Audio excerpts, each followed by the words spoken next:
Hang on. Oh my god, it stopped filming.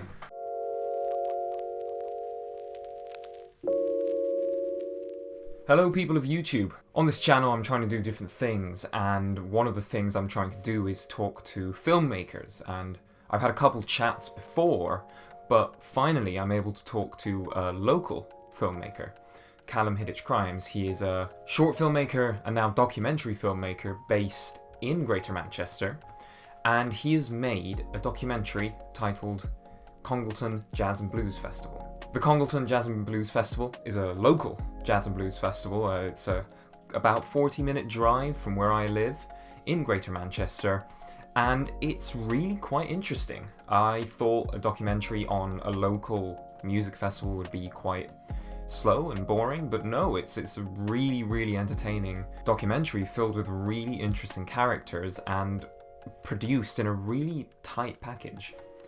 Now, in the conversation you're about to see, Callum and I spoke for about 40 minutes or so. My camera cut out at one point, the fridge interrupted us at one point by buzzing, all sorts of stuff. But I've condensed it down into 20-something minutes, and we talk about the inspiration behind the documentary, what it's like to interview people and some tips for interviewers, and we also get a little bit geeky talking about what type of kit Callum used to make the documentary happen. Enjoy. That actually made me jump a little bit. It's been a while since I've heard a couple of them. Yeah, it's now a tale from the past, isn't it? I hope they come back. First question. What inspired you to make this documentary? Well, around the time of doing the documentary, I'd literally just bought an A7S Mark II. So essentially all it was like, it's like when you get that burning feeling when you have money you want to spend after your birthday. Just managed to get a camera that I dreamed of having for ages. It was relatively new at the time, but that quality of camera was incredibly new to me. Prior to that, I was shooting on D3200. So I got the A7S Mark II, a shoulder rig, like a Rode mic, which is whacked on top. And I just thought to myself, there's no way I'm getting this. Something I've dreamed of for literally years. And I'm just going to go and shoot like stuff like a music video. Not that there's anything wrong in that, but I had done all that prior with other equipment. And go big or go home. Yeah, I wanted to finally do something that was of a larger value. So, and in terms of why I chose the Jazz and Blues Festival, well, that was because I'm in Sandbach. Congleton is a small town alongside Sandbach, it's nearby. And me and my mum, we used to go on a lot of drives around the general area, literally every night. And I was happening to drive through Congleton, and I literally glanced to the left of where I was sat in the car and saw this poster for Congleton Unplugged. That's their smaller sister festival. Yes, I remember that. I remember just thinking to myself, that would be quite an interesting event to go and film just to get warmed up. So I went and filmed the Unplugged. I think I only had a day of filming simply because of the way I was working at the time. I was working on Saturdays, and the festival was across a Saturday and a Sunday, so I could only do the Sunday. I filmed the Unplugged for a whole day, as much as I could, filled up my card, and at the time I had an awful laptop, edited it on that, took like 18 hours just to export the thing. It was terrible. And I remember just like, I had to leave it running overnight, charged, plugged in, thinking, oh my god, what? It was so just tedious by the end of it. If you wanted to move like 5 frames forward, you'd have to wait probably about 5 minutes just for it to catch up. So was the biggest challenge when shooting it dealing with your computer? Well, making documentary? The documentary, no, but the initial Unplugged video, yes. Once I'd done the Unplugged, I had back and forth with Vince. He wanted to change the music track, and he wanted me to add something in, which meant another 18 hours of exporting. And the thing is, I'm sure a lot of people anyone that edits will tell you, there's nothing more frustrating than when you edit a video, you export it, and then you look through it, and there's like a frame that has been cut, so it's like a jump of black or something like that. I had that the other week. I was editing a video, and I can't remember which one it was, and I finished it up. It looked good. I do minimal editing on my video, so it's literally just, edit out stutters, cut the stutters out, add some posters when I talk about film, some text, intro, outro, that's it. And I exported it and it was just corrupt frame, and I had to export it like 8 times, and then I did a new timeline, and I was just screaming at my computer. Right. So I bet for you, when you're working on a bigger project, it was just hell. Well, the unplugged video was a bit shorter. It was about 3 minutes, my actual video. It went to about 5 minutes because Vince asked me to put in a video from one of the acts. And after I finished that unplugged, I actually sat there, was kind of mulling everything over, and I literally stopped and just thought, why is a little tiny small town called Congleton running a big jazz and blues festival every year?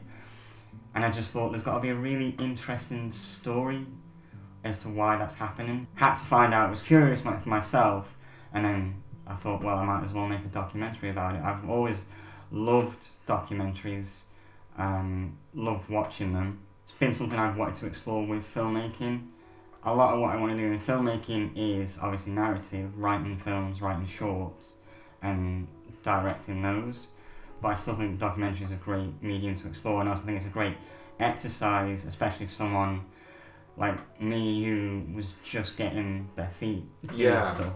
Because documentary is not easy, but you're working with a story that's there, and it's a good exercise in storytelling because you're taking something and finding a way to tell its story through the interviews, through B-roll, and kind of lets you get to grips with things in a very human way.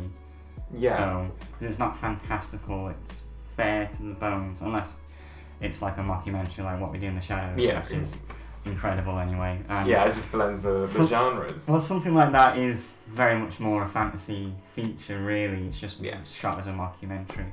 So it has the style of a mockumentary, but it's got effects, it's got actors, they're not actually vampires. At least I assume not, I don't know. Like, some of those cast, I wouldn't be that surprised, to be honest. But yeah, so I really enjoyed doing the Unplugged. Got curious about the story, and then said to Vince and Louise, can I do a documentary telling the story of the festival? I want to know what's going on. The biggest challenge was the gap between the shooting. So there was the first block of shooting, which was the festival. I spoke to Vince and Louise, and I even went and filmed them at BBC Radio 2 for one of the ones that's in Salford.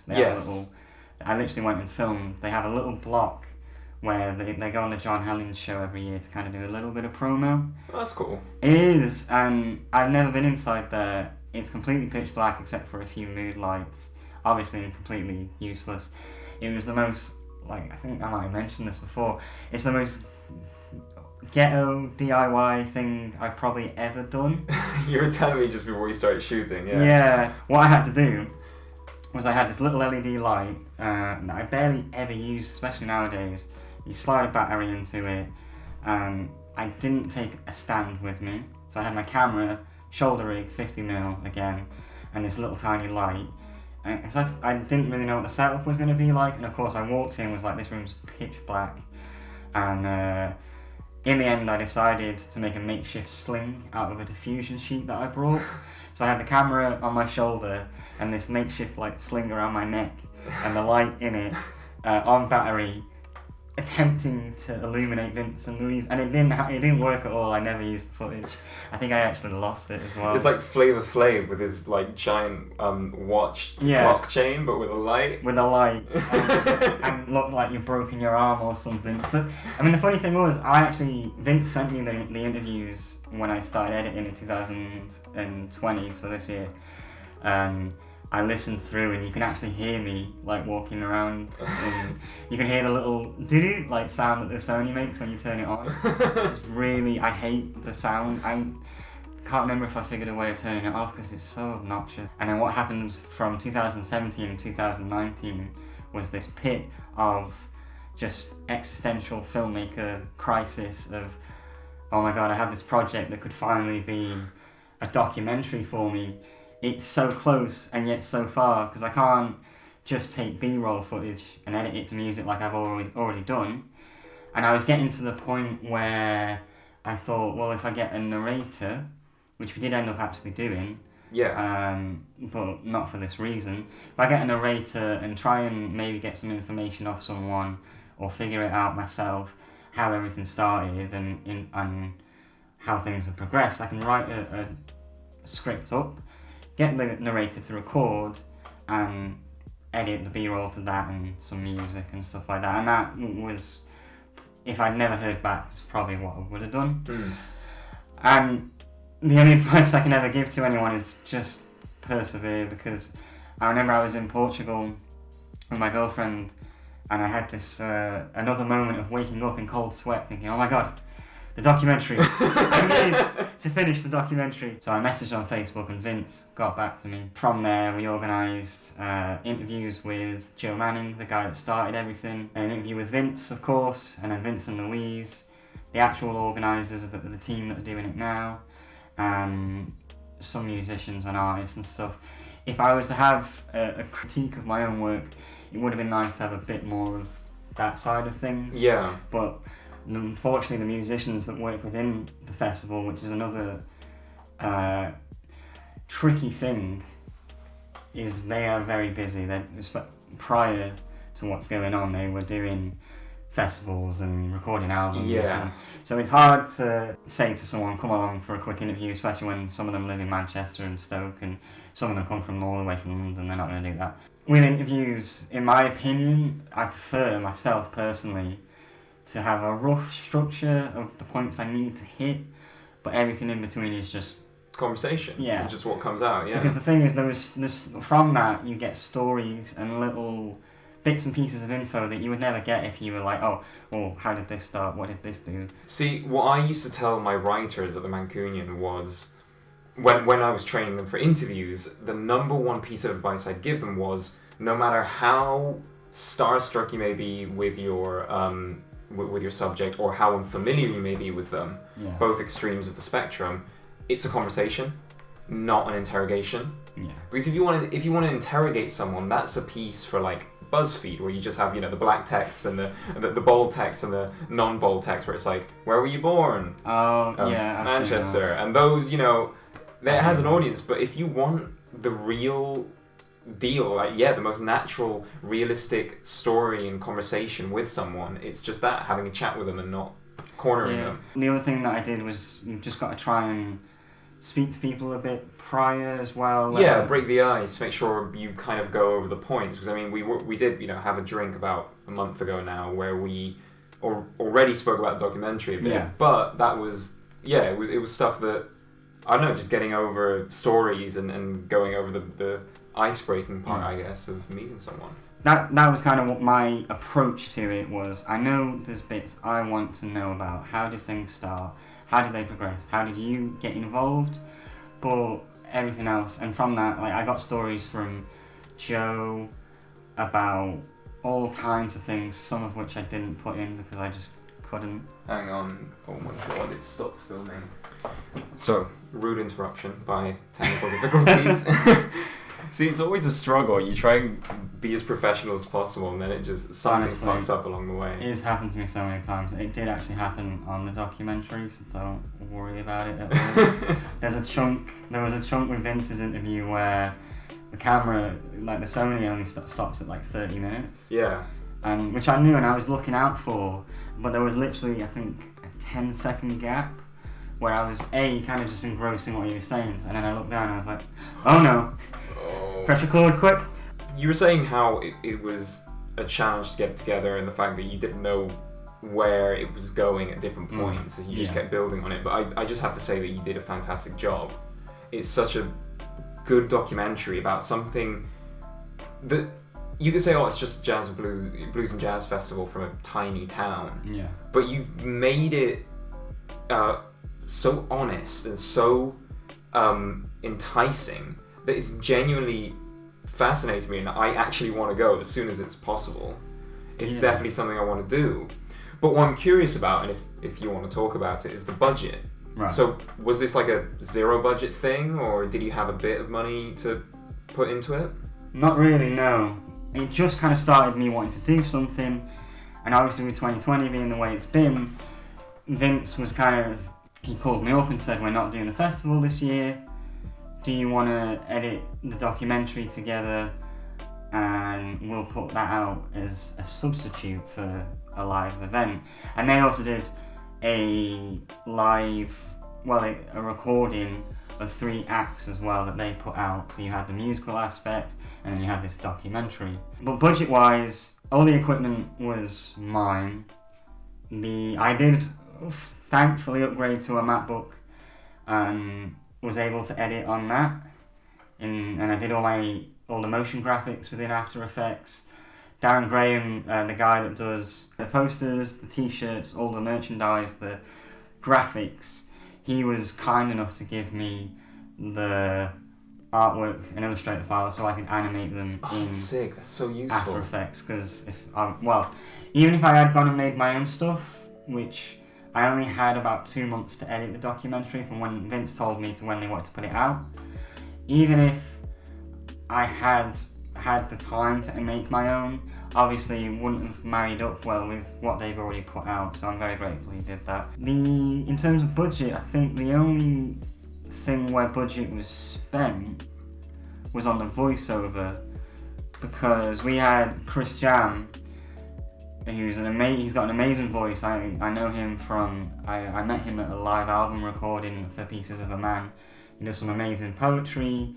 He's on their EP, he's been on a few other tracks of music on Spotify, and he also does live readings of his own poems. Yeah. He's got an amazing voice, and I knew when I met him at the album recording, the EP recording, I wanted to do something with him.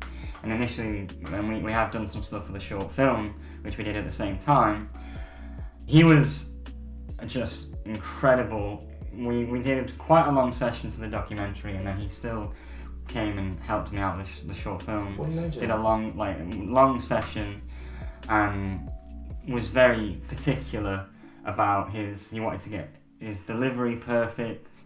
Even afterwards he was saying to me let's tweak that, let's do this, and gave me feedback even, because I wrote the script out, but he was like, well, you tried this and do that. Very collaborative. So, but I also wanted to be able to give Chris something for his time.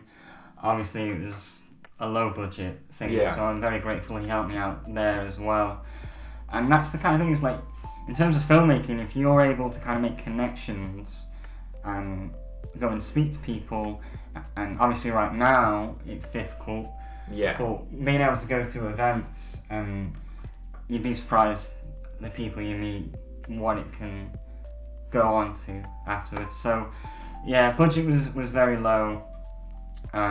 That's the only thing that budget was actually spent on. Okay. The only other thing I wanted to do, which would have cost budget, and obviously there was my travel as well and stuff like that, but with budget I wanted to get some drone shots of Congleton, and the only reason it didn't really happen, I had 2 people I asked who I wasn't able to organise anything with, unfortunately. I actually did find someone that lived in Congleton and had a drone, and they may have helped me out, but they weren't able to really do it prior to the documentary being released. Yeah. You've spoken about your short films. Earlier we were talking about music videos that you've worked on as well. Yeah. And you kind of touched upon why you were interested in documentaries. But the question is, do you prefer more narrative, kind of fiction storytelling, or do you prefer the medium of documentary? For me, 100% narrative. It's a strange one. Like I've always wanted to write my own stories as much as I have wanted to direct them. So I want to write and direct, which is what I did with my my short film that I'm working on now. I've had other bits and pieces of projects, but it's been things that have either been very short, like little 2-minute sequences. Yeah. So this is the first short that is of what you would say is a short film. Mm-hmm. Definitely, I like to write a story and tell it, because I just love, when I was younger I was reading a lot, love any form of storytelling, books, any narrative, and being able to have characters that you create storylines, and also being able to express in that manner and reflect personal experiences through that storytelling, I quite enjoy. It's what I want is my focus with filmmaking. But at the same time, I've had other things that I've gone and thought that would be a great story. I think when I last spoke to you, I was talking about I found the guy that did the designs for the screwdrivers for Doctor Who. Yes. And I would love to do a documentary on that and find the story there. So I would happily do another documentary, because for me, as I've said in some other bits and pieces, it's a very human form. Like, with the exception of What We Do in the Shadows, when you're talking a documentary, there's people who have experienced and lived the events you're trying to document. So it's a very human form of storytelling. But the creativity that you are granted with narrative, to me, is just very appealing. Well, being able to adapt to both is just, I think, something that not many people can do. Yeah. And being able to do that is quite impactful. So, I mean, about that short film, when is your timeline for release? Have you shot it all already? Is it in the editing room? Where are you right now? So I started planning. I wrote the initial screenplay November last year, 2019. And it was written across like 2 weeks, but in reality across a few hours. And if I can throw some advice in from my own experience, what I was having was a perpetual cycle of trying to think of the perfect story for a screenplay, which there's nothing wrong with, but especially when you're trying to get started, what I realised is I was spending more time actually trying to think of a narrative and trying to think of a story than I was actually writing a story. Yeah. So I decided I wanted to write something. I wrote a first draft for write something very quickly and have it out there, and then obviously refine it if needed be. But I thought, if I write something and I say in a week I'll have a finished first draft, and I'm, not to the point of if I don't do it I'm dead, but, so I wrote something up, discussed it with the guy that ended up being my director of photography, Anthony Birtwhistle. He really helped me out. We threw back some ideas, scrapped that screenplay because I kind of had the goal in mind of, again, getting it done rather than, obviously I wanted it to be good, but I didn't want to, in a year's time, still be saying, oh, that thing I was talking about, I'm on my second draft. Yeah, just get it over and out with, really. And there's nothing wrong with that. There's some amazing films that have been made that took people years and to years write. of refining, yeah. And that's sometimes what happens. But I think if you've not really done anything, I found it was soul crushing to me, because I was like, again, same thing with the documentary. I haven't written anything, or I've written something and not shot it. The project kind of snowballed because I wrote I think it was about 7 pages initially, maybe.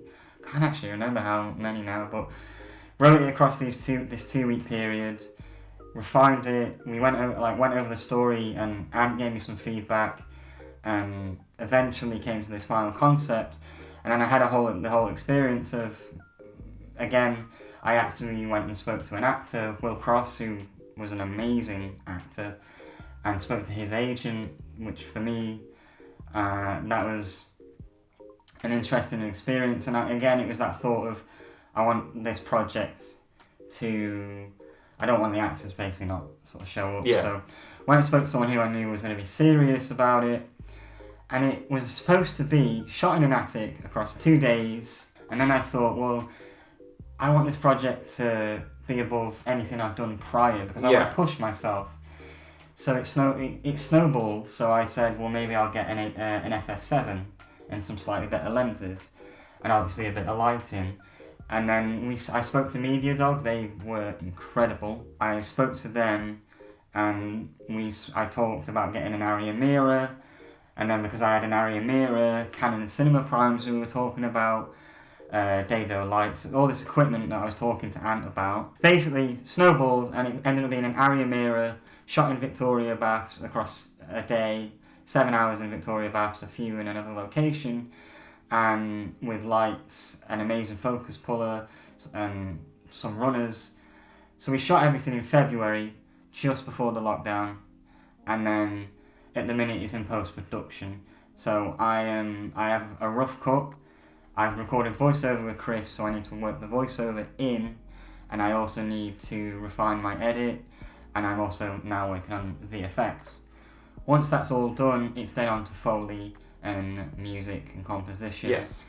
In terms of a timeline, especially because of how everything is, and VFX, I want to obviously not spend, again, same thing, I don't want to be here next year saying I've still not done it, Yeah. but I also want to make sure I do a good job with it, so I don't have a set time just yet, but I'm aiming to finish it by the end of this year. Well, I'm excited to see it, man. Like, I won't ask to see any first drafts. I'll wait to see the full final product, because from what little you've told me already, it sounds pretty damn exciting.